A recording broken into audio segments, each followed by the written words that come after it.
Bene, do la buonasera a tutti, vi ringrazio per essere anche questa sera qui presenti. Come Presidente del Lions Club vi do appunto il benvenuto.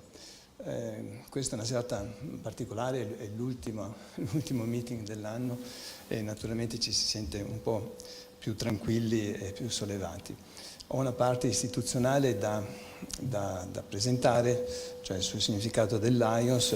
Sono diapositive che abbiamo fatto vedere ogni meeting. È la più grande associazione laica e apolitica, è stata fondata oltre 100 anni fa, è la più grande associazione di service nel mondo.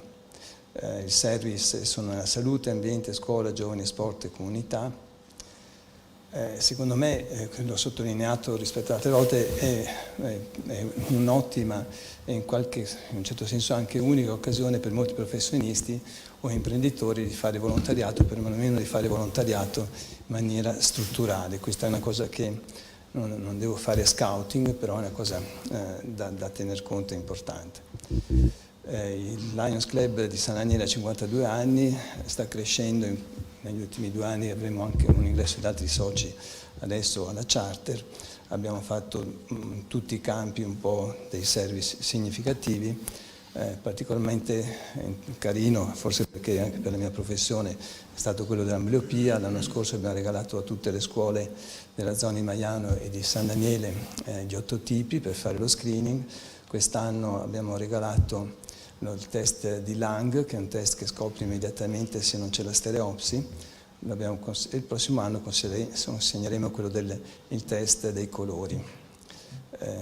Il tutto l'abbiamo messo in una scatoletta, verrà messo in una scatola che è ideata e fatta da tesoriere Mario, che è qua vicino, dove mettiamo tutto, e abbiamo consegnato le scatole alle varie scuole. Il prossimo, sempre in giugno, si concretizzerà l'altro service di quest'anno, abbastanza impegnativo dal punto di vista economico, che è quello di un mosaico per le scuole. Questo è il rendering, che ci ha impegnato assieme al Comune a fare quest'opera che sarà significativa.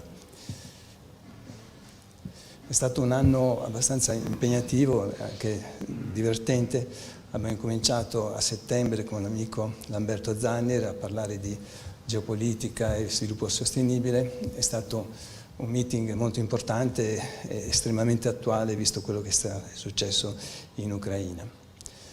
Poi Cyber Insecurity con il dottor Caccitti, ci ha spiegato un po' di trucci per difendersi dall'insicurezza del web. L'ingegnere Rossetto della Cimolai ci ha fatto vedere tutta una serie di grandi opere di questa grande azienda friulana. Infatti era un ciclo degli imprenditori friulani che far conoscere quanto di buono fanno alcune imprese friulane. Non abbiamo potuto metterle tutte, ma alcune le abbiamo messe. Poi Andrea, mio compagno di banco e di liceo e di università anche, ci ha parlato un po' di tutta la sua vita. È stata una serata molto divertente, perché è molto vivace, molto più vivace di me. Io sono silenzioso e che ascolto bene, sto attento. Comunque è stata divertente, ci ha spiegato tutta la sua vita e anche com'è la nuova attività, questa impresa che è passato a fare a Dubai. Il professore Brusaferro non ha bisogno di essere presentato, abbiamo fatto il punto sul virus e sulla sanità, cosa ci aspetta il futuro nel mondo sanitario. Con Luca Ponti abbiamo parlato un po' di giustizia, varie cose, anche che appunto all'avvocato si dice sempre tutto. Anna Mareschi Danieli ci ha presentato un punto di vista diverso dell'imprenditoria, quello di una donna impegnata sia come imprenditrice che come mamma. Una bella serata con aspetti ogni volta interessanti. Tornato indietro. Il mitico Angelo Floramo ci ha intrattenuto sul pane e soprattutto ci ha insegnato che per essere dei bravi cittadini dobbiamo essere come le formiche, cioè ognuno portare la sua mica, cioè la sua briciola, e tante formiche che portano briciole fanno una società migliore. Devo ricordarmi da questa parte. Clara Maddalena ci ha parlato di innovazione, sostenibilità e soprattutto di efficienza. Era l'argomento che mi interessava fosse sviluppato per far vedere quanto è importante fare impresa in Friuli Venezia Giulia e farlo a un altissimo livello. Il vulcanico Gabriele Dualdi ci ha parlato anche lui della sua attività sia professionale sia tutte le varie attività che ha, dal volo alla vela al golf, una serata diciamo vulcanica. Non potevamo non finire questo ciclo di conferenze, se non potevamo non finirla qui, cioè in questa sede così prestigiosa per San Daniele, per il club, e la nostra sede di routine per i meeting. Quest'anno non abbiamo potuto fare sempre qui perché c'era un limite sulla capienza e non potevamo non parlare dopo tanti batticuori in quest'annata, non potevamo parlare di cuore e anche di poesia.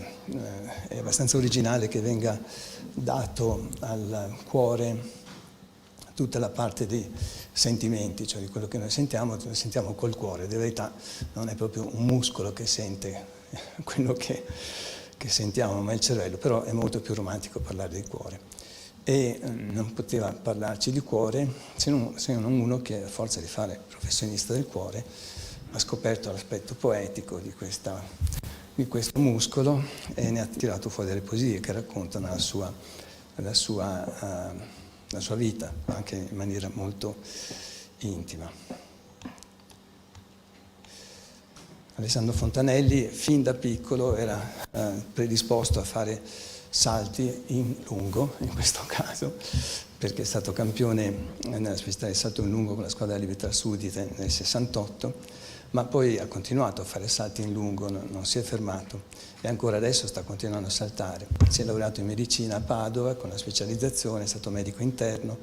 A Udine è stato responsabile, primo operatore del laboratorio di emodinamica e diagnostica invasiva dell'ospedale civile, iniziatore della cardiologia interventistica in Friuli Venezia Giulia, cioè gli stent, coronarografie sono partite con Alessandro, ideatore e realizzatore del primo pronto soccorso cardiologico italiano allo stadio Friuli. Sembra una cosa normale, ma 30 anni fa non era assolutamente normale.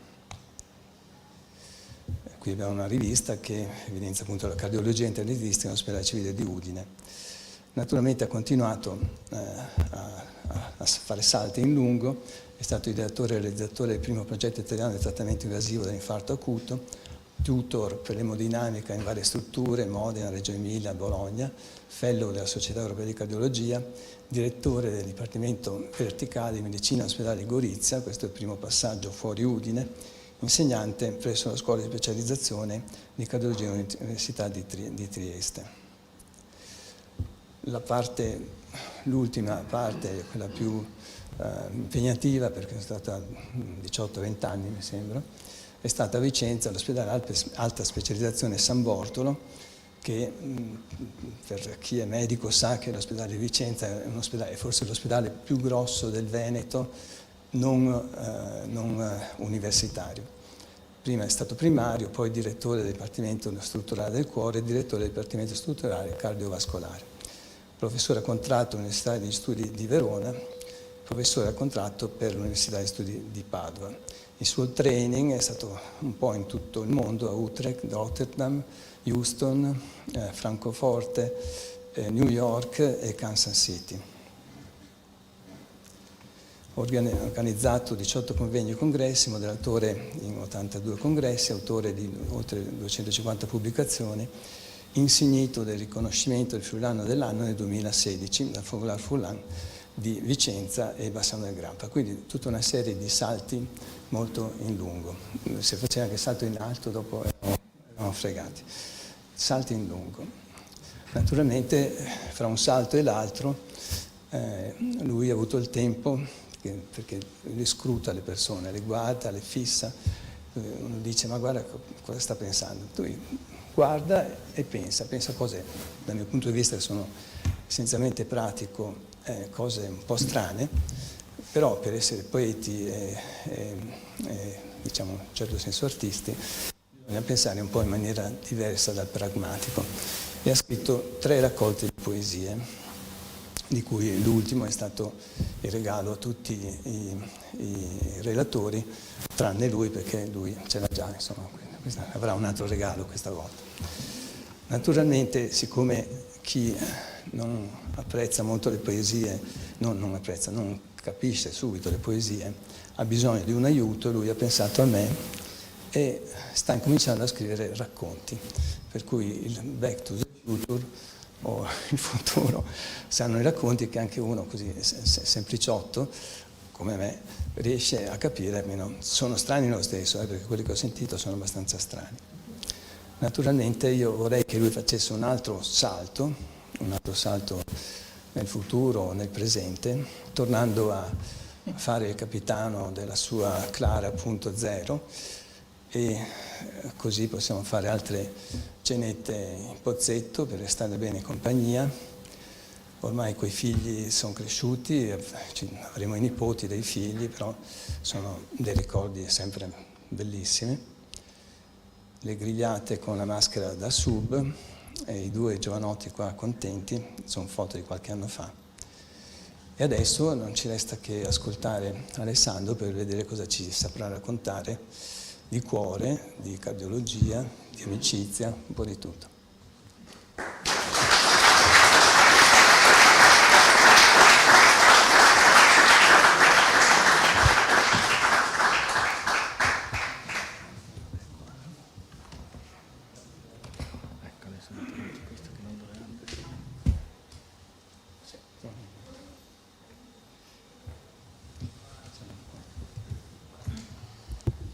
Il microfono è quello giusto, sì.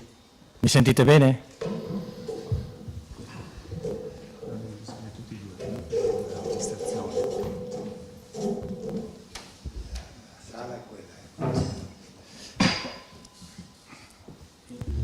Di nuovo ben arrivati a tutti, prima di tutto. Grazie Presidente, ti chiamo Presidente adesso, dopo non più ti chiamerò Giorgio. E dopo questa presentazione potrei dire... Me ne vado, vi saluto tutti perché ha fatto una presentazione che veramente mi inorgoglisce molto. Essendo l'ultimo incontro organizzato da Giorgio, io mi prendo la libertà di aprire una piccola parentesi, vale a dire, se, come mia esperienza, e se è vero come è vero che quando si organizza una riunione, un convegno, un incontro, un congresso, si deve faticare 100 per ottenere 10. Allora, a giudicare dai risultati che ha avuto Giorgio nel corso di questi 2 anni in questi incontri, si può immaginare facilmente quanto abbia dovuto lavorare, che impegno ci abbia messo, quanto tempo abbia speso. Per questa ragione vi chiederei di unirvi a me in un applauso.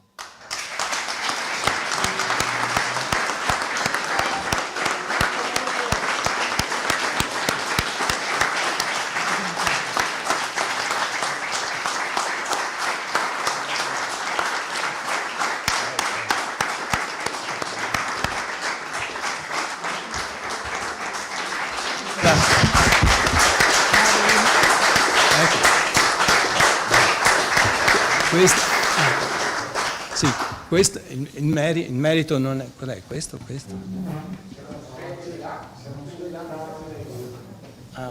Ok, il merito è di questi giovani, di questi signori qua, perché la squadra, ho potuto fare il presidente solo perché aveva una segretaria affidabilissima, una vera roccia, il tesoriere che controllava i conti, sta ancora controllando, e il cerimoniere che era bravissimo, quindi grazie e va a loro, l'applauso va a loro.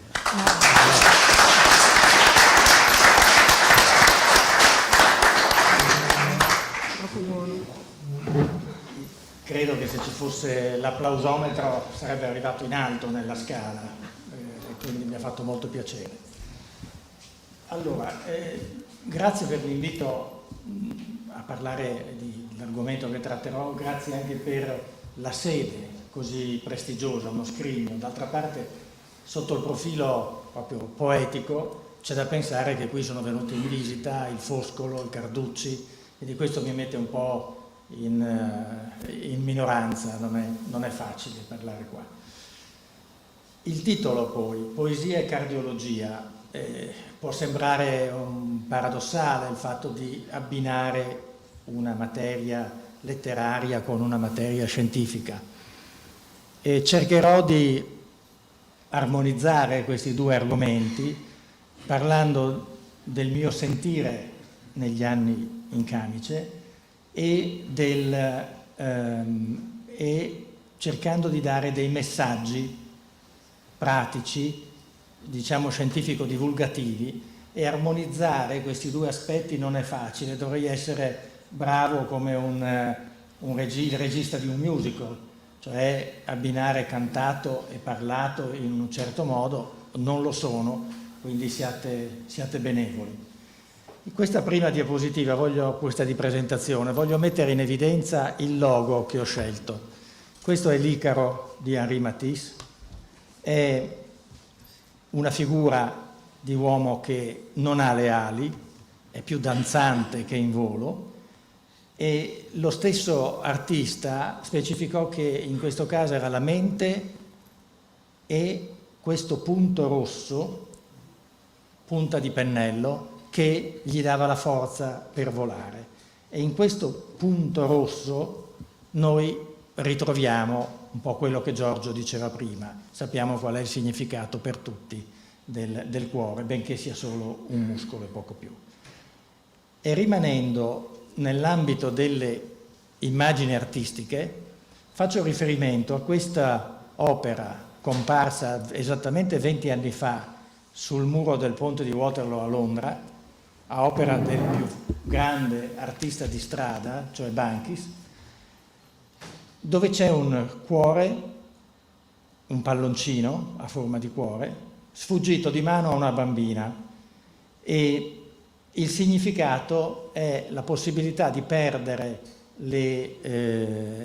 tutti gli aspetti amorevoli della vita in un battibaleno con un semplice refolo. In realtà io presento questa diapositiva, questa opera, soprattutto per una ragione, per quello che è il sottotitolo, che dice c'è sempre speranza. E lo metto in evidenza perché noi medici, ma anche tutti quelli che hanno accanto delle persone che vivono il problema di una malattia che diventa cronica, che permane, devono sapere in che modo vive questa persona la malattia e devono aiutarlo nel renderlo ostinato nella speranza.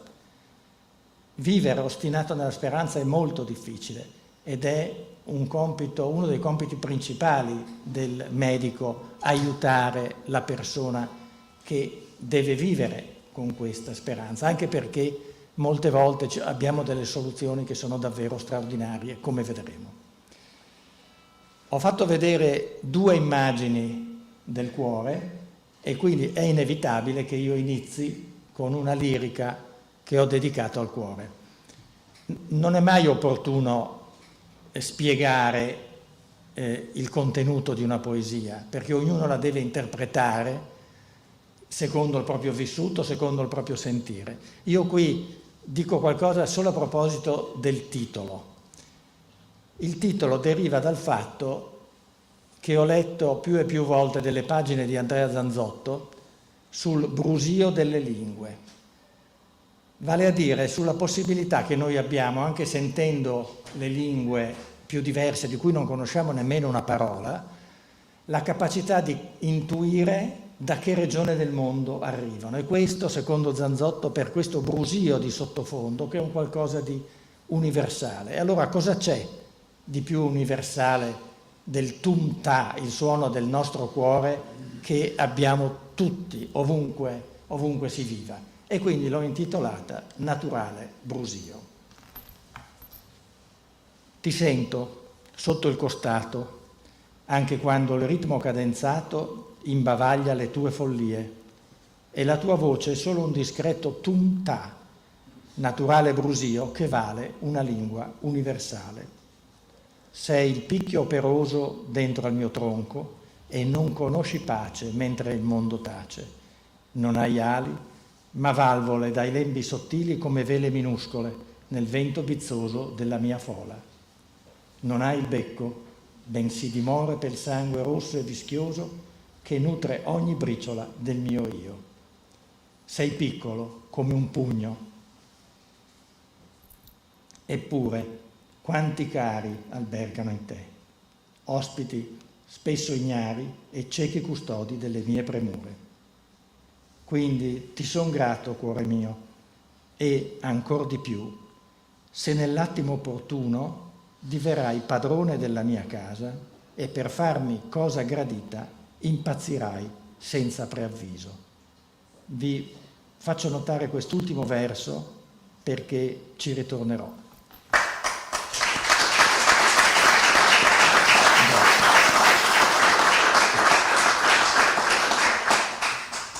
Il cuore in realtà è questo, quindi una componente muscolare dominante, due pompe, la sinistra e la destra, lavorano a regimi di pressione completamente diverse. Il cuore destro, che pompa il sangue nei polmoni, sviluppa una pressione che è 1/5 della pressione che sviluppa il ventricolo sinistro. Il ventricolo sinistro sviluppa la pressione che noi rileviamo con lo sfigmomanometro. E quindi lo spessore delle pareti è chiaramente diverso. Ci sono le valvole, ci sono le arterie principali, l'aorta e l'arteria che va ai polmoni. E questo cuore, da un punto di vista strutturale, lo si vede molto bene con gli ultrasuoni. E mi fa piacere, a questo proposito, molto piacere, la dedica che ricevetti appena arrivato a Vicenza, scritta in un testo che raccoglieva delle poesie di una professoressa di Vicenza che era stata mia paziente, che mi scrisse per farle conoscere aspetti del mio cuore che l'ecocardiografia non può vedere. L'avevo trovata deliziosa. Medicina e scrittura, come mai? Prima di tutto ci sono stati scrittori, soprattutto per la narrativa più che per la poesia, di grandissimo livello, i russi, Chekhov, Céline, il francese, italiani, Tobino, Oliver Sacks, Philip Roth, ce ne sono stati tanti. E a mio giudizio esiste un'attrazione fatale tra medicina e scrittura. Perché? Perché il medico necessariamente viene a conoscere non solo le malattie ma le persone, indaga, conosce l'animo delle persone, così come a livello di malattia deve indagare, è ovvio che venga a conoscere le persone nel profondo, allo stesso modo fa con la realtà. E allora poi ha la necessità di lasciare traccia, cioè di mettere letteralmente nero su bianco. E poi, dettaglio non trascurabile, è il fatto che per essere un buon medico bisogna essere un segugio, cioè non ci si deve arrendere, si deve arrivare con tutto l'impegno alla diagnosi più prossima a quella esatta. E con la parola avviene un po' lo stesso, cioè il poeta molte volte per giorni e giorni ripensa a una sola parola che deve inserire in un verso ed è la parola giusta per quel verso. Quindi non stupisce. E la professione medica influenza in molti sensi nella vita di ogni giorno. Non è un esempio questo. Ha ricevuto il mio libro una persona che appunto lavora nella sanità da decenni, mi ha mandato solo un giudizio che ho trovato spiritoso e che ho gradito molto. Un libro da tenere con sé, come un farmaco da assumere al bisogno. Mi si può chiedere perché hai fatto il medico, sarebbe una domanda abbastanza scontata. In realtà potrei rispondere molto rapidamente, ho visto mio padre col camice tutta la vita, per cui è diventata una scelta quasi naturale. E in realtà i motivi sono stati vari, sicuramente questo che ho appena citato, e poi sono stato sempre molto felice della scelta che avevo fatto, anche successivamente della specialità e della super specializzazione. E la scelta della specialità, per esempio, è una scelta estremamente importante, perché porta a fare una vita diversa, ad avere impegni diversi, e quindi se pensiamo a un chirurgo e a un laboratorista è chiaro che la vita è completamente diversa, e io sono sempre stato molto soddisfatto della mia scelta. Ho fatto poi una serie di considerazioni che sono riassunte in questa mia lirica, che si intitola appunto In camice. Indosso l'abito bianco come eredità simbolica di un padre attento all'umana debolezza e conoscitore dell'amore senza condizioni.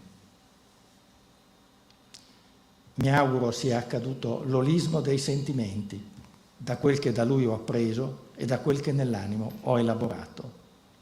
Il bilancio del mio impegno ne esalta il ricordo.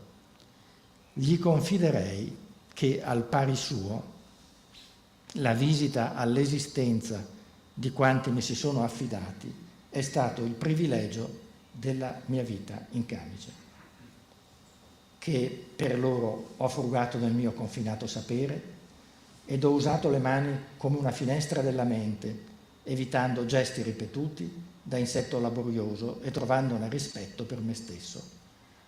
Così ho fatto arte, senza averne le qualità, coniugando la perizia del fare alla simpatia del condividere. Così ho espresso quanto potevo, eppure ancora mi chiedo se ho offerto il conforto. Ora, nella mia memoria, sfila una galleria di ritratti con vivaci didascalie incancellabili.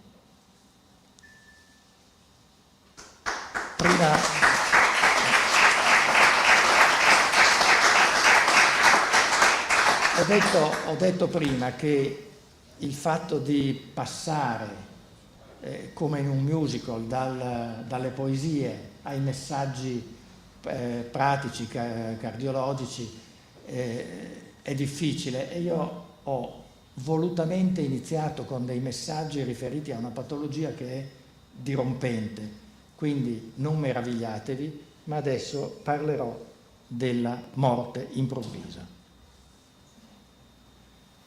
E ricordo il verso che prima avevo letto: per farmi cosa gradita impazzirai senza preavviso. Prima di tutto la definizione: è una morte naturale e di origine cardiaca, non quindi una morte traumatica o una morte da patologia già nota, ed è quindi un esito quasi scontato, e si verifica in modo inaspettato, in modo istantaneo, al massimo entro un'ora dall'insorgenza dei sintomi. E qual è la dimensione del problema che sto trattando? Coinvolge un abitante su 1000 per anno, il che significa in Italia circa 40.000 eventi all'anno. Nell'area vasta di Udine, a Gaspan, ho considerato 200 eventi all'anno. Parlare di popolazione generale è riduttivo, è necessario parlare di sottogruppi. E allora, se nella popolazione generale l'incidenza è quella che ho appena detto, se noi abbiamo un paziente, e questo è un compito del cardiologo di grandissima rilevanza, cioè stratificare il rischio di questo evento per ogni paziente che tratta. Per un paziente che ha più fattori di rischio, questo rischio praticamente raddoppia. Se poi c'è già stato un evento coronarico, vale a dire la malattia coronarica che si è espressa con infarto, angina, l'incremento è evidentissimo e è particolarmente elevato, qui ci sono le percentuali, per i pazienti che hanno una disfunzione di cuore. Perché 30%? Perché il cuore normalmente, nella sua funzione di pompa, espelle una quantità di sangue rispetto alla quantità che ha nel momento in cui si è rilassato completamente, espelle normalmente il 60% di questa quantità. Quando questa quantità si riduce a 30% o meno c'è una grave disfunzione del cuore e la grave disfunzione si accompagna ad aritmie minacciose, fino appunto a facilitare l'evento di cui stiamo parlando. C'è da dire in modo molto incisivo, la maggiore determinante del futuro di un paziente cardiopatico è la funzione ventricolare, cioè come il cuore pompa. Meglio pompa, migliore sono le prospettive. La probabilità poi di andare incontro a un evento così impressionante è l'avere già avuto un arresto cardiaco. Se il paziente ha avuto già un arresto cardiaco ed è stato rianimato con successo, ha elevate probabilità che si ripeta l'evento. E infine i pazienti che hanno delle gravi aritmie ventricolari dopo l'infarto. È necessaria questa stratificazione anche perché, come vedremo, disponiamo di strumenti di grandissima efficacia. E poi l'eziopatogenesi non è la stessa a seconda delle fasce di età. Prima dei 30 anni c'è una serie di patologie che sono determinate geneticamente e non le sto ad elencare, però faccio un esempio per tutti. Il giocatore della Fiorentina 4 anni fa che mancò nella notte prima dell'incontro qui a Udine aveva una di queste patologie determinate geneticamente. Nella media e tarda età invece la fa da padrona, tra virgolette, la cardiopatia ischemica, cioè la malattia delle coronarie. È per questo che un paziente che è stato rianimato con successo va immediatamente nel laboratorio di emodinamica per essere sottoposto a coronariografia, perché il 90% delle volte lì si trova la causa dell'arresto. E nella tarda età cito 2 patologie, la stenosi della valvola aortica, che ha una storia naturale di 50 anni, quindi la si ritrova critica nei pazienti ottoagenari in genere, e ci ritornerò, e poi l'embolia polmonare, perché è una patologia sottostimata e perché l'embolia polmonare massiva, cioè molti emboli che vanno a occludere i rami polmonari, può essere fatale con un arresto cardiaco e quindi il decesso. E poi ci sono le condizioni avverse, ma ne cito una immediatamente. In un certo periodo, cioè nell'arco di 6 mesi, a Vicenza abbiamo avuto 6 pazienti con un arresto cardiaco nella fase finale di maratone, perché volevano riuscire ad avere delle prestazioni straordinarie. 5 sono stati rianimati, visto che c'era il defibrillatore portatile, e li abbiamo salvati, mentre per uno non c'è stato nulla da fare.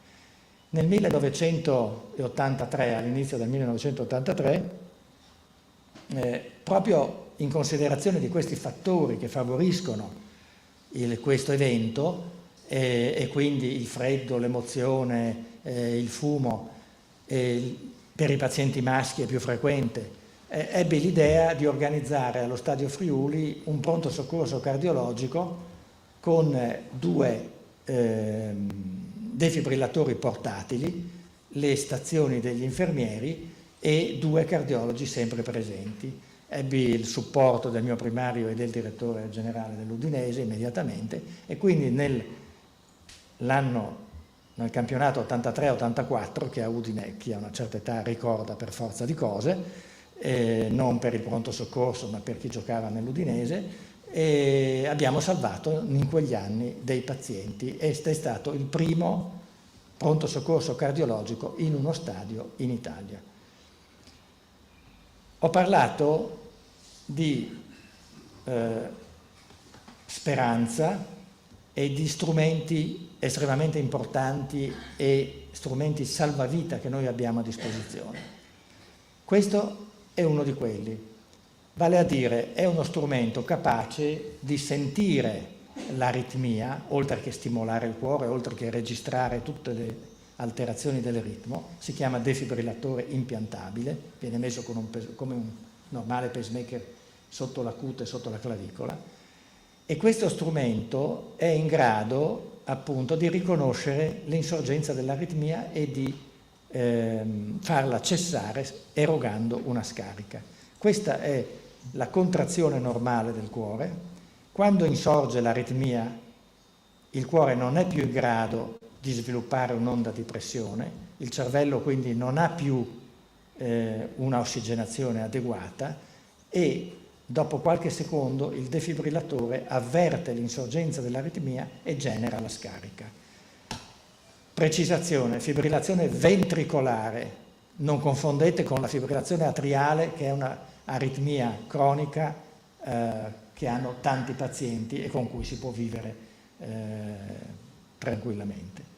Questo strumento salvavita, che costa parecchie migliaia di euro, comporta per forza di cose ogni volta una stratificazione ben precisa del paziente sulla base di linee guida e di protocolli interni, e perché appunto è una protesi, perché costa molto, ma se noi vogliamo dire quantizzare qual è l'efficacia di questo strumento, dobbiamo usare una terminologia precisa, cioè dobbiamo parlare del NNT, che vuol dire numero di pazienti che dobbiamo trattare per salvare una vita, non per far star meglio il paziente o farlo vivere più a lungo nel tempo, ma salvare una vita.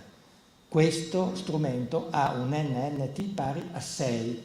Tenete conto che farmaci di massimo livello, come possono essere i beta bloccanti, hanno un NNT di 500-700, quindi questo è uno strumento di una efficacia straordinaria.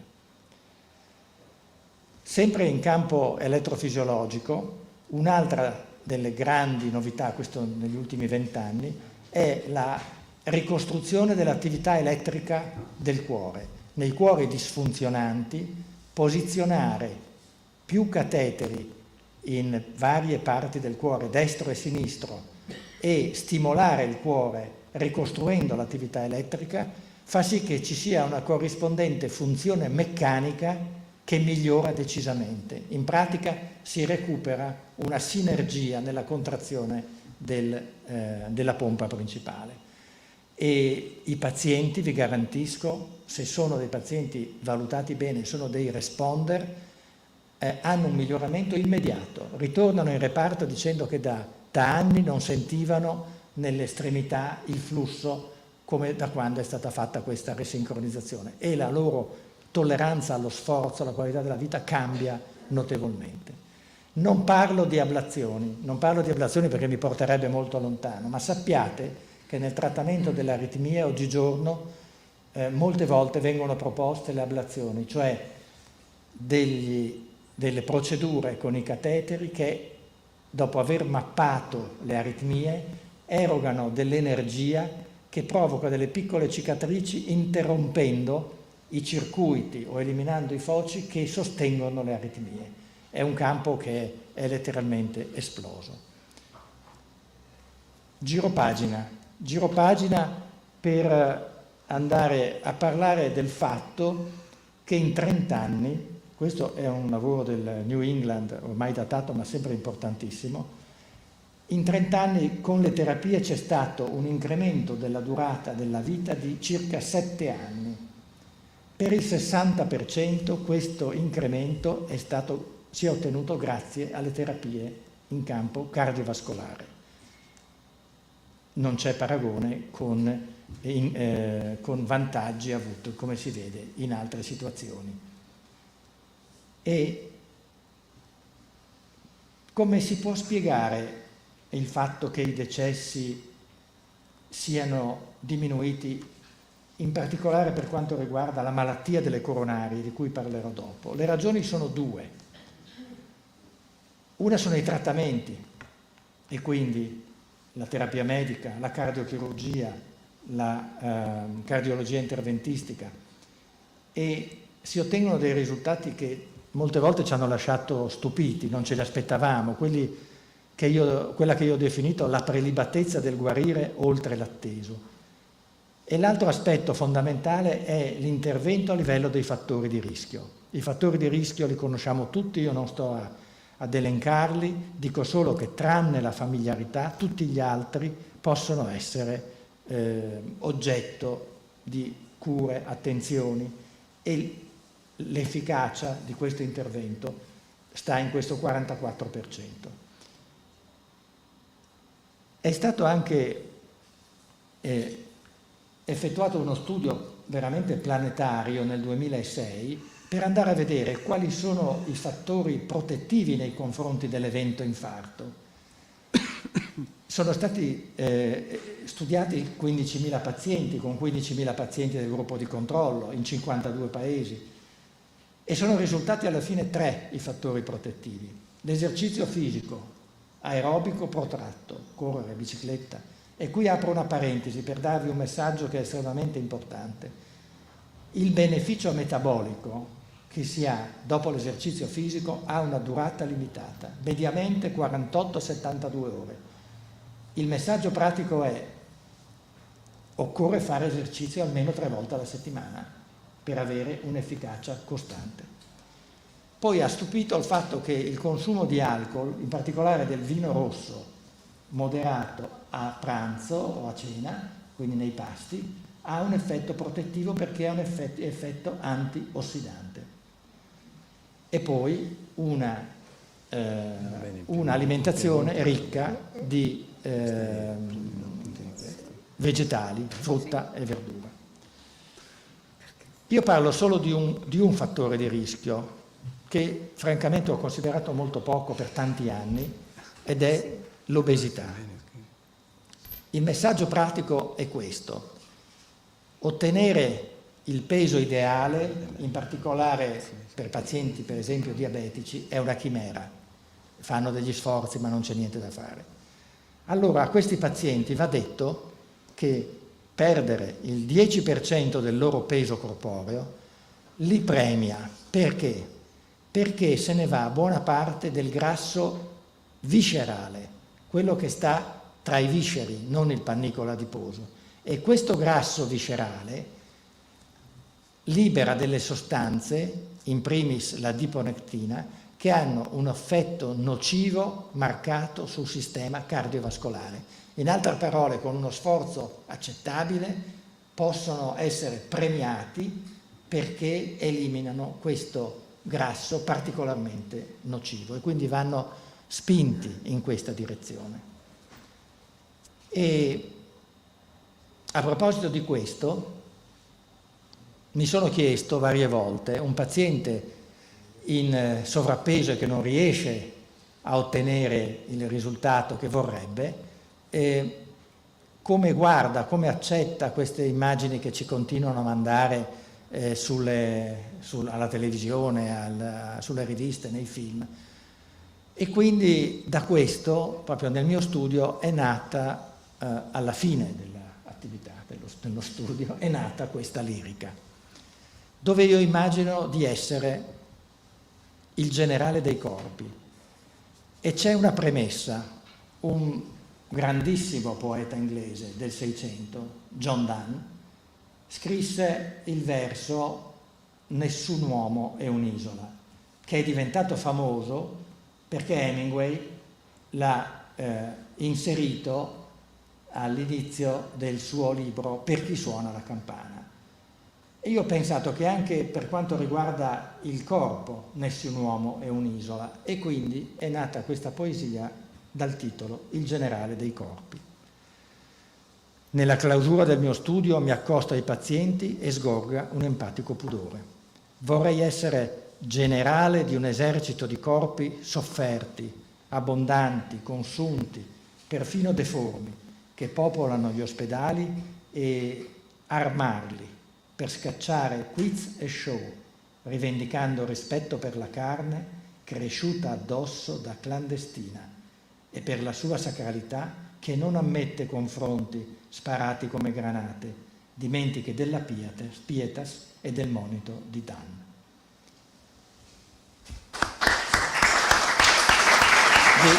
Vi ringrazio, so che adesso ci vorrebbe forse un intervallo, ma non è previsto e vado avanti. Inevitabile parlare delle coronarie, queste piccole arterie di calibro di 2, massimo 3 mm che nascono dalla aorta, fanno da corona al cuore e lo nutrono. hanno molte diramazioni, e subito una puntualizzazione. È facile immaginare come un'occlusione a questo livello, dove c'è la freccia, comporti la morte del muscolo in tutto questo territorio a valle. L'occlusione di un'arteria, di una coronaria nel tratto distale comporta la morte di questa piccola area. Cosa voglio dire? Voglio dire che c'è infarto e infarto, e quindi certe volte la parola infarto fa paura già per il termine stesso, ma esiste tutta una gamma che qui non posso prendere in esame. E poi perché ho messo coronarie maschili? Perché quelle femminili generalmente sono ben diverse. Le coronarie delle donne che si ammalano generalmente 10 anni più tardi perché hanno la protezione di un ombrello ormonale, le coronarie delle donne, dicevo, sono più piccole, sono tortuose, sembra che abbiano fatto la permanente molte volte, hanno degli spasmi più facilmente, e soprattutto nei primi 10 anni degli angioplastiche, diciamo anni 80, letteralmente all'operatore mettevano paura, perché andarci dentro con le guide e i cateteri significa in questi casi andare incontro più facilmente a problemi rispetto alle coronarie maschili, che sono dritte, più grandi, hanno meno spasmi. Poi tutto è stato miniaturizzato, c'è stato l'avvento degli stent e il problema sostanzialmente si è risolto. La malattia delle coronarie dà la cardiopatia ischemica, cioè dà ischemia al cuore. E come si può presentare? Come angina, come infarto, come morte improvvisa, o a lungo andare come scompenso. Sottolineo le caratteristiche dell'angina perché ancora ci sono dei pazienti che vengono in ambulatorio e non hanno le idee chiare. Il paziente avverte una costrizione, un'oppressione, un bruciore in sede retrosternale. L'irradiazione è molte volte al giugulo fino ai denti, alle 2 braccia, non al braccio sinistro, perché quella è una credenza popolare che non so da dove arrivi, ma le 2 braccia sono molto più indicative per una malattia ischemica.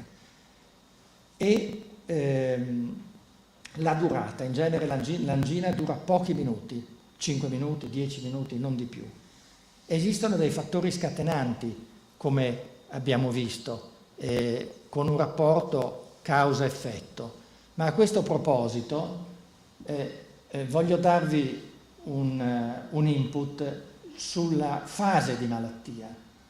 La malattia che ha un rapporto causa-effetto costante, si fa un certo sforzo e compare il dolore, ed è sempre lo stesso, è in fase stabile. La malattia invece che cambia caratteristiche, compare l'angina anche stando a riposo, oppure col freddo, oppure di notte, si è passati ad una fase instabile, e la fase instabile significa che qualche cosa è cambiato all'interno delle coronarie e quindi è una situazione ben più pericolosa da studiare in modo diverso. Questo è il classico gesto del paziente che ha avuto una crisi d'angina, la indica così, è frequentissimo, fa fare diagnosi. Il fratello maggiore dell'angina è l'infarto, e qui do alcuni messaggi. C'è un'espressione da anni nota in tutto il mondo che è time is muscle, il tempo è muscolo, cioè prima si interviene dall'inizio dei sintomi e più muscolo si salva. Intervenire vuol dire riaprire la coronaria che si è chiusa e sta dando l'infarto. Esistono le prime 3 ore, che sono le chiamate golden hours, in cui si salva quasi tutto il muscolo. Poi c'è chi ha un andamento più rapido, chi meno rapido, però le prime 3 ore sono quelle d'oro. Si salva molto muscolo fino alle 6 ore dall'inizio dei sintomi. Si hanno vantaggi, soprattutto nel lungo periodo, fino alle 12 ore, dopodiché il beneficio della riapertura del ramo sostanzialmente non c'è più. Quali sono allora le ricadute pratiche? La prima, il sintomo, il paziente deve riconoscere il sintomo e dare l'allarme subito, deve essere prudente, e poi ci vuole un'organizzazione per affrontare questa emergenza di massima gravità. Tenete conto che la mortalità prima dell'avvento dell'unità coronarica era superiore al 30%, adesso è inferiore al 2%, cioè abbiamo avuto dei risultati strabilianti. E prima di addentrarmi sul trattamento dell'infarto, apro una parentesi che ho messo come miscellanea, per dire che la malattia si ripete in vari distretti perché la natura è monotona. Allora, se noi abbiamo un paziente con fattori di rischio importanti, è altrettanto importante avere idea, per esempio, di come sono le carotidi, perché è sufficiente uno studio con un Doppler e si ha idea se la malattia ha intaccato le carotidi. Le coronarie si ammalano più spesso delle carotidi, quindi trovare un paziente che ha fattori di rischio, che ha le carotidi ammalate, ci porta a essere molto prudenti e a indagare a fondo la situazione coronarica. C'è poi una popolazione che costituisce il 30% della popolazione dei reparti di cardiologia ed è data dai pazienti diabetici. Per definizione il paziente diabetico è un coronaropatico e ha una peculiarità. Dal momento che il diabete interessa non solo la parete delle arterie, ma anche le terminazioni nervose, il paziente non avverte il dolore. Il paziente diabetico molte volte ha l'ischemia silente, può anche farsi un infarto senza avere il dolore, perché le terminazioni nervose non captano e non danno al cervello le informazioni che corrispondono al sintomo dolore. Quindi vanno guardati con grande attenzione perché non hanno campanello d'allarme. E poi l'emergenza in cardiologia, in particolare l'emergenza infarto, è sempre una emergenza trombotica, cioè si è rotta una placca e su quella placca si sono depositati gli elementi della coagulazione occludendo la coronaria. E ancora un'esperienza personale. Quando andavo a fare le angioplastiche di giorno, di notte, eccetera, mi stupì il fatto che fossero arrivati dei ragazzi di 30 anni, non di più, che giocavano a calcetto e hanno avuto il dolore da infarto. Bene, questi pazienti invariabilmente avevano un carico trombotico sulle coronarie rilevante, molto più di quanto non sia di solito, ed erano invariabilmente dei fumatori, perché è una nozione poco nota che il fumo, al di là di tutti i danni che fa, ha un'azione, la nicotina, pro-trombotica, favorisce la trombosi. Parlerò poi inevitabilmente anche di Covid e cuore, perché è ormai chiaro che il secondo organo dopo i polmoni ad essere interessato dal Covid è il cuore. Questa è una lesione severa di una coronaria destra, una vecchia angioplastica, il palloncino dopo aver portato la guida fino in fondo che sta dilatando e il risultato, un'angioplastica di quelle assolutamente banali. E devo dire francamente che nella mia vita professionale la cosa di cui sono più orgoglioso è questa, e cioè proprio il trattamento dell'infarto in fase acuta con l'angioplastica, a iniziare dal 1988. Questo perché? Perché in Italia tutti i padri della cardiologia combattevano questa terapia, in quanto nel 1985 in Italia si era portato a termine uno studio sulla terapia farmacologica con un farmaco fibrinolitico che scioglieva il trombo ed era all'attenzione di tutto il mondo. Quindi sentire poi parlare che invece la terapia migliore è l'angioplastica, con tutto quello che comporta, ha fatto sì che nei congressi io venissi veramente combattuto da tutti i padri della cardiologia ed è andata avanti per più di qualche anno. In realtà poi è stato chiaro che l'angioplastica dava altri risultati e si è diffusa in tutta Italia. Ma il primo centro ad attivarsi per questa terapia è stato riconosciuto da tutti, è stato quello di Udine. Questo è il testo che io scrissi nel 92 su questo argomento e sul progetto che avevo ideato e che abbiamo poi portato a termine coinvolgendo le province di Gorizia, e di Pordenone, perché queste procedure si fanno solo in un centro di riferimento, in un centro hub di alta specializzazione come quello di Udine o di Vicenza. L'organizzazione 24 ore su 24, tutti i giorni della settimana, coinvolgendo il 118, il pronto soccorso e poi il paziente che arrivava direttamente in sala di emodinamica. E nel fare queste procedure non c'è dubbio che il rischio è evidente, c'era un infarto in atto, per cui l'impegno dell'operatore, i timori erano enormi, ma io ho sempre avuto ben presente un aspetto e poi non ho potuto non mettere appunto nero su bianco con una lirica, perché ho sempre pensato a chi attendeva notizie e quindi all'eventualità di dover dare delle notizie negative senza possibilità di recupero. E ci ho pensato sempre tantissimo e quindi è nata questa poesia dal titolo Trepidanti parenti. Trepidanti parenti, accendete il fuoco di una poesia che illumini il mio igloo. La voglio rupestre, scavata nel ghiaccio dal bulino della sintonia, che faccia inumidire le ciglia e vibrare le labbra. Non ho combattuto la morte accanto ai vostri cari sol perché affranti. Confesso che ho dato ascolto e materia alla follia sperimentata per evitare il dolore a voi che rimanete. Al cospetto del male sono spuntati interventi senza rete, intuizioni prepotenti e preghiere sottovoce. Mi sentivo soldato che riporta il gruppo a casa. Non è stato il trapasso l'attore principale e nemmeno l'uomo, ma il fantasma del dolore conficcato nel vostro sguardo vacuo da superstiti, un dolore insopportabile per le mie pupille da 70 battiti al minuto.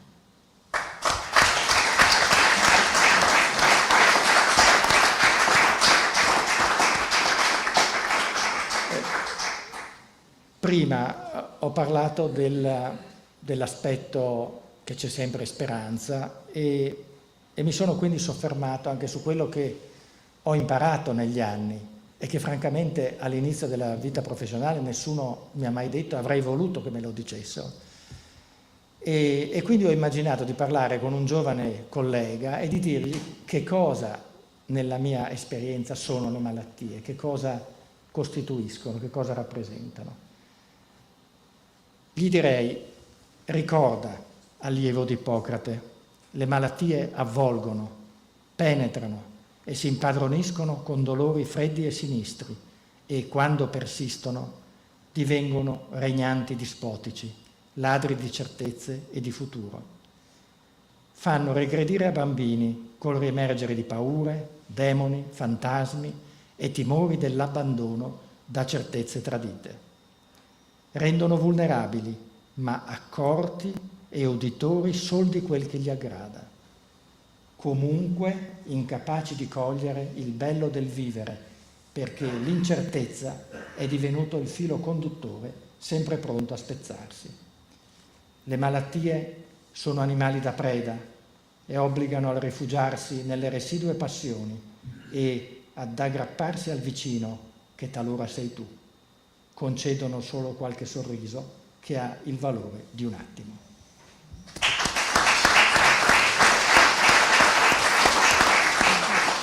Quindi supportare queste persone è un dovere preciso del medico e anche di tutte le persone che sono accanto a chi ha malattie che perdurano nel tempo.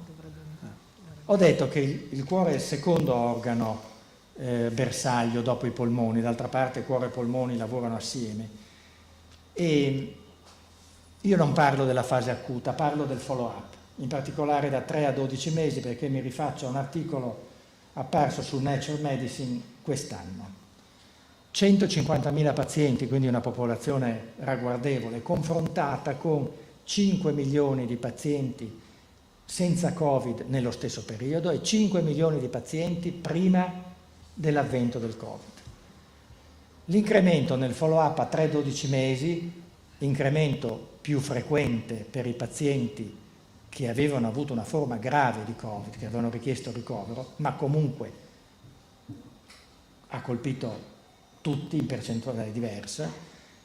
Lo scompenso cardiaco si è incrementato del 72%, l'infarto del 62%, l'ictus del 52%, le aritmie in generale del 17%, la fibrillazione atriale, che è l'aritmia cronica più frequente, un incremento del 27%, e pericarditi e miocarditi, quindi avvalorare molto il dolore sul torace, perché le pericarditi lo danno, quindi le infiammazioni del pericardio e del miocardio, e poi la disautonomia. Che cos'è?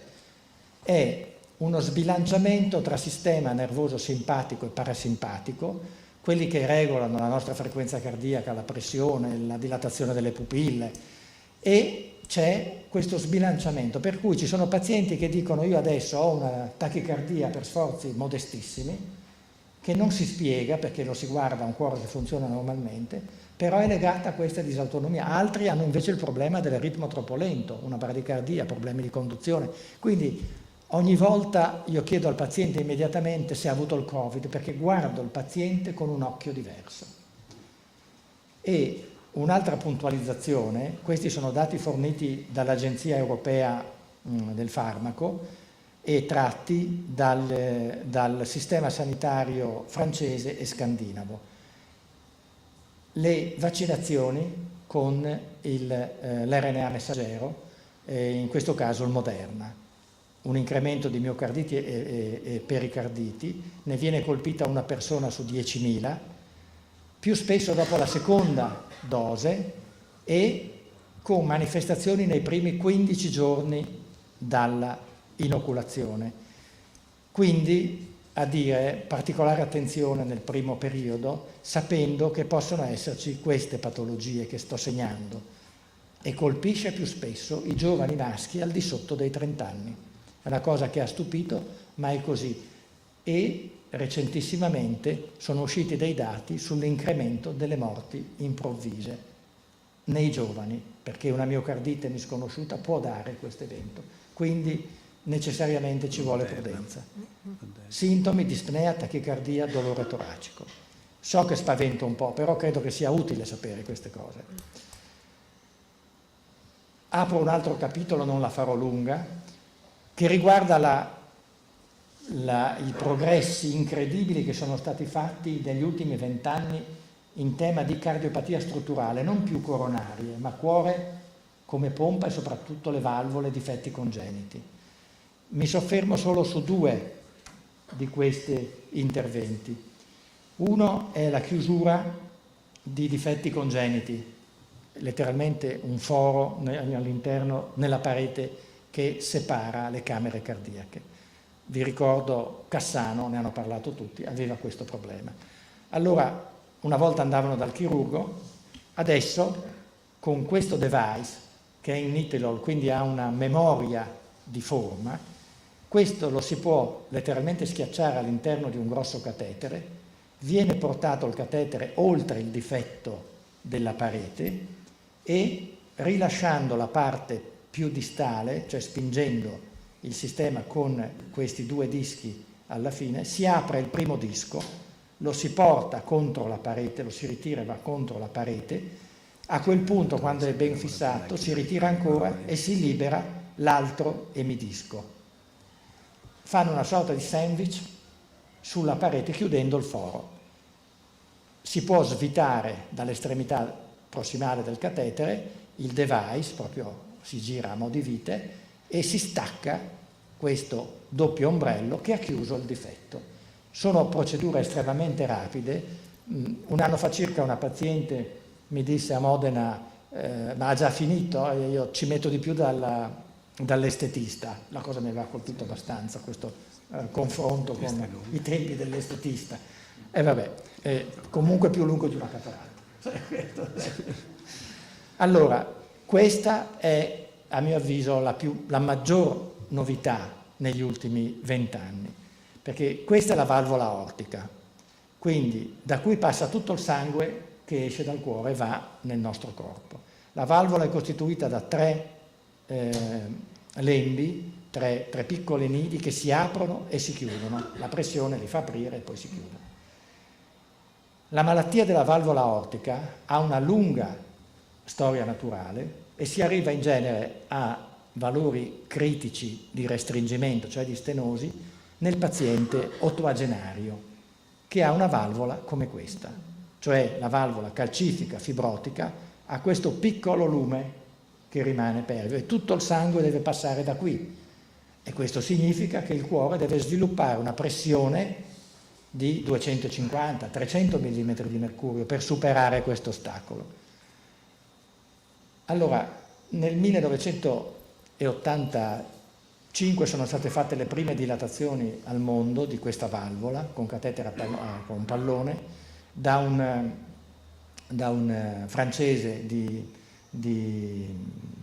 Rouen, e sembrava una soluzione straordinaria, si dilata la valvola e rimane aperta. Purtroppo non è stato così, noi abbiamo avuto degli entusiasmi incredibili perché la prima dilatazione l'ho fatta nell'ottobre dell'86, però dopo 6 mesi la valvola tendeva a richiudersi. Mi sono scervellato per anni, ogni giorno, pensando che cosa si potesse fare per evitare a questo ottoagenario l'intervento cardiochirurgico, che era un intervento veramente estremamente pesante per il paziente.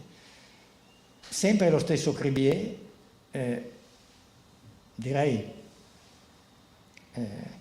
straordinario nell'ideazione ma anche nella caparbietà, ha avuto l'idea di impiantare una valvola con i cateteri nella valvola nativa ammalata. In che modo? Ideando una valvola con 3 lembi di pericardio, quindi simile ai lembi normali, di montarle su una corona, in pratica uno stent, il tutto portato su un catetere a palloncino che vada a portare questa valvola all'interno dell'altra, la schiacci contro la valvola nativa e lì rimanga funzionando come la valvola nativa. Allora, il catetere risale dall'arteria femorale, risale tutta l'aorta come si fa normalmente per una coronarografia, uno studio, un cateterismo, si supera il restringimento della valvola, si fa una predilatazione con un catetere con il pallone, la valvola si apre un po' e permette allora può ricevere la valvola montata su un altro catetere a pallone. Ha questa corona metallica, ha i 3 lembi e nel giro di un'ora il paziente ha una valvola normale. Quindi immaginate, il cuore viene liberato da questo ostacolo ed è una cosa veramente straordinaria. Diciamo che c'è un fattore che pesa, il fatto che il costo della valvola nel 2005, quando abbiamo iniziato gli impianti, era di 22.000 euro, è ancora di 22.000 euro, eppure se ne impianta un numero veramente notevole. È chiaro che va riservato ai pazienti che hanno rischio chirurgico elevato. È una procedura delicata perché sopra la valvola, vedete questo punto e l'altro è qua, partono le coronarie. Se si impianta la valvola in modo sbagliato è un disastro. Che cosa ha ideato sempre questo francese, Alain Cribier? Per fare l'impianto in modo preciso non solo c'è la guida con l'ecoscopia, la sonda messa nell'esofago, c'è una finestra perfetta per vedere il cuore, ma ha pensato di stimolare il cuore a una frequenza, andando con un catetere nel cuore destro, a una frequenza di quasi 200 battiti al minuto. Il cuore non riesce più a riempirsi adeguatamente e pompa con una pressione che cala decisamente, va a 60-70 mm di mercurio. In quel momento si può impiantare la valvola perché non viene spinta via da quella pressione così elevata. Sto per concludere, state tranquilli, sto per concludere perché ho veramente messo tanta carne al fuoco. Allora, concludo con l'immagine, una terza immagine del cuore. E io sono molto molto affezionato a questo testo perché è uno dei testi che mi regalò Goffredo Parise, tutti i suoi testi, perché era stato mio paziente qui a Udine e gli avevo fatto una coronarografia. E in copertina c'è un cuore che è un'opera della sua compagna degli ultimi 25 anni di vita, che si chiama Giosetta Fioroni, Adesso tra le altre c'è a Napoli una mostra alla Galleria d'Italia di molte sue opere, e in questo cuore Giosetta Fioroni, che io ho conosciuto 2 anni fa nella sua casa di Roma, ci ha messo tanti piccoli oggetti, delle foglie, dei rametti, dei sassi, perché ognuno possa essere indotto a pensare e a ricordare le cose più diverse. A me sembra una stenografia della memoria che permette quindi di contenere ricordi e persone care. Lasciando stare i ricordi, perché sennò qua andiamo sul triste, pensiamo invece solo alle persone che ci sono care. E allora io concludo con 2 liriche che vogliono essere un omaggio a 2 persone care. La prima, che ha sempre apprezzato questa poesia perché l'ha anche fatto riflettere, sta in questo momento alla mia destra. La poesia è Il ventre della notte. Il ventre della notte è un recesso nascosto agli occhi altrui, non un'otre per piangere, ma per trovarci quel sé nascosto che la luce del giorno trascolora, come una pellicola non ancora impressa. È un sosia più vario e sorprendente del ripetersi monotono della natura e delle personalità reiterate dagli impegni.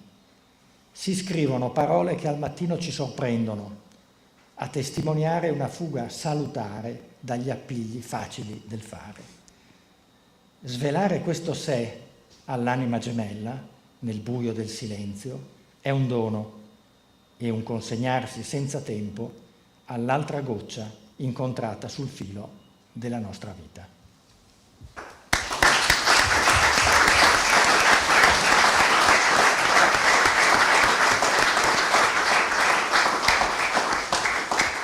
L'ultima poesia è completamente diversa dalle altre che io ho scritto, perché è una ballata, è autoironica e quindi è diversa ed è nata in barca.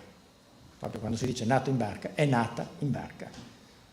Perché in tutte le vacanze che abbiamo fatto insieme con Giorgio e Alessandra, nelle 2 imbarcazioni dove a bordo c'erano le rispettive famiglie, c'erano sempre 2 lucertole, una per barca, il sottoscritto e Alessandra.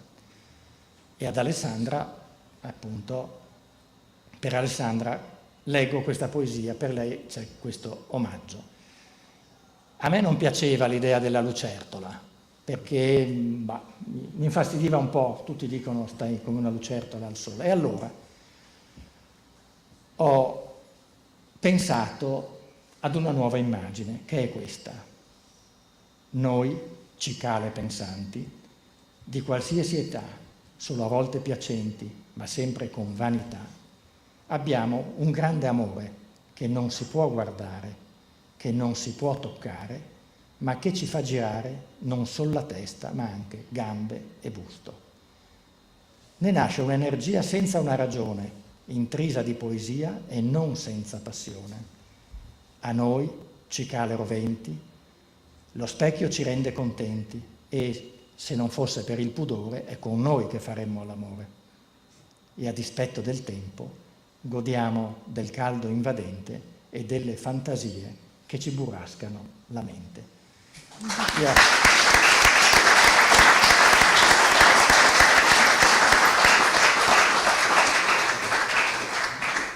Ho finalmente terminato, quindi saluto tutte le cicale pensanti che ci sono in sala, ma anche quelli che preferiscono stare sotto l'ombrellone con un libro. E augurare a tutti una estate la più serena possibile. Grazie.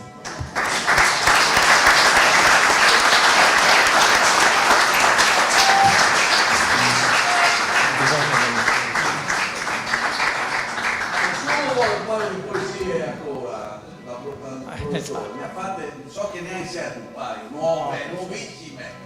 Un applauso per queste poesie, dai, bravo!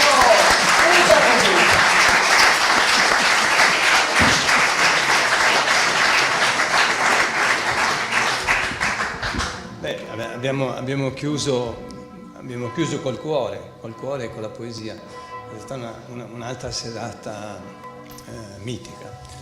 Se ci sono domande, avete qualche domanda, qualche domanda da fare, qualche intervento? Alessandro, scusa, una puntualizzazione. Allora, noi abbiamo avuto oltre 160.000 morti da Covid. Tu giustamente segnali che ci sono degli effetti avversi da vaccinazione, però vorrei anche, per correttezza e per equità, che descrivessi quali sono gli effetti del long Covid sulla problematica cardiologica e quali sono anche i danni correlati all'assenza di vaccinazione, perché sappiamo benissimo che qualsiasi farmaco noi assumiamo ha un numero di effetti collaterali particolarmente elevato e sappiamo anche che se non ci fosse stata la vaccinazione avremmo avuto molto più di 160.000 morti in Italia e, come tu ben sai, non saremmo stati nelle condizioni di curare le persone che erano ammalate di qualsiasi malattia, perché se a gennaio 2021 non avessimo cominciato a fare le vaccinazioni, il numero di personale sanitario infettato non avrebbe consentito di curare qualsiasi altro tipo di malattia. Certo, ti ringrazio perché forse non ho sottolineato abbastanza il fatto che non c'è lontanamente paragone tra il contrarre la malattia e il vaccinarsi, non c'è dubbio su questo, quindi è assolutamente necessario. Volevo solo mettere in evidenza il fatto che ci vuole una certa attenzione, dare dei tempi, praticamente i primi 15 giorni dopo la vaccinazione.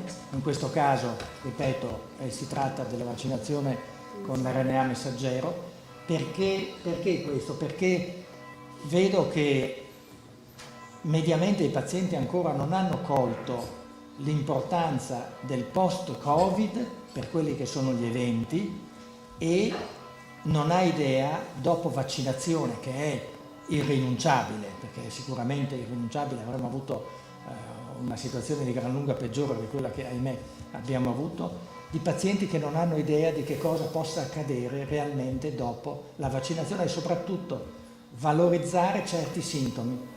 In particolare ho visto dei pazienti che avevano sintomi chiarissimi da pericardite e la cosa era stata ignorata.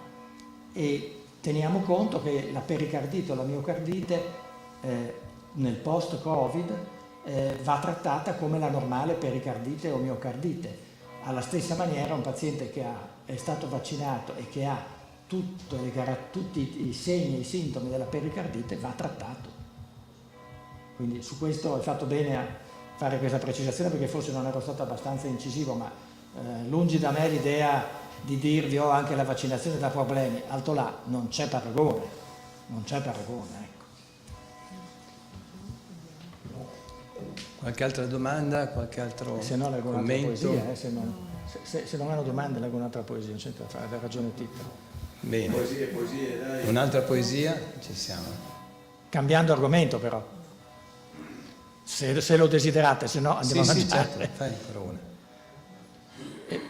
Come ho detto non spiego il contenuto di una poesia, questa è nata in giardino, osservando una persona che lavorava in casa. E il titolo è La geometria della certezza.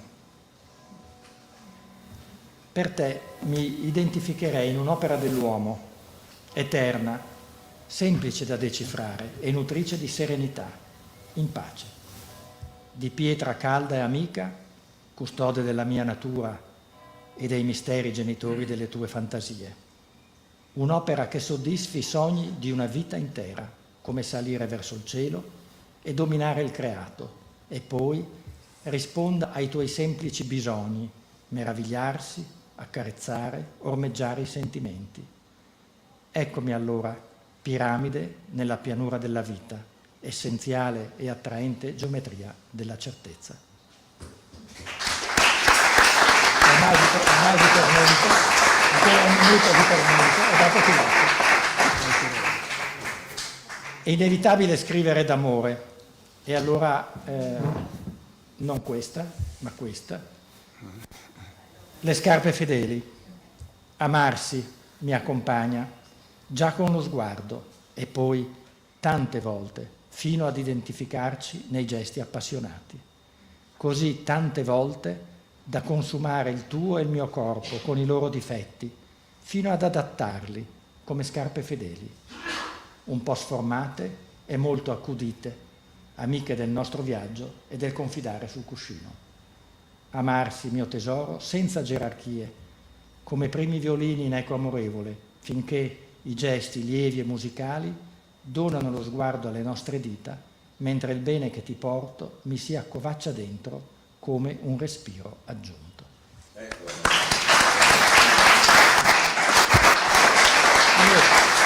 Adesso Chiudo il computer. Chiudo il computer.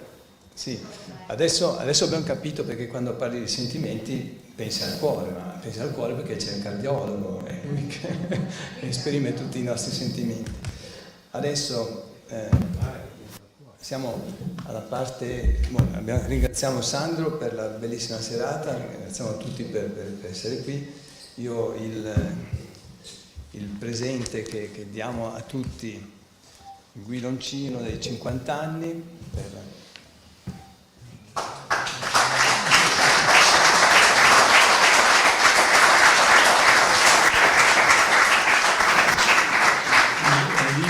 un libro di Angelo Florego, che è stato il nostro direttore, sarà socio onorario del club. Poi non si può uscire da San Daniele senza un po' di prosciutto. Grazie.